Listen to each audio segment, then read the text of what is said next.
Spark plugs are one of the most overlooked or forgotten maintenance items. Especially in two-stroke machines, spark plugs can get fouled quickly. In this video, we will show you how to replace the spark plugs on a Husqvarna 128 CD trimmer with a quality Hipa replacement. The only tools needed for this simple job are the combination tool which came with your machine and the feeler gauges or other gap tool. Remove your spark plug boot by pulling and twisting at the same time. Use the combo tool to loosen the old spark plug and remove it.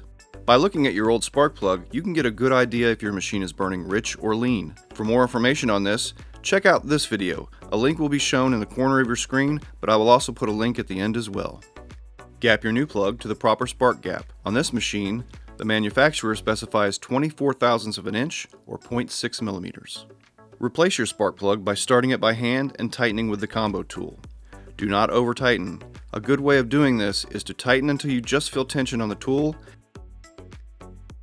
and then turning another 1/8 to a 1/4 turn to properly seat the crush washer. Replace the boot and you're ready to run. If you like this kind of short and to the point how-to video, consider subscribing and hitting the bell notification below. Hipa has a full line of parts and accessories for your small machines, including our exclusive all-in-one kits. Visit us at hipastore.com.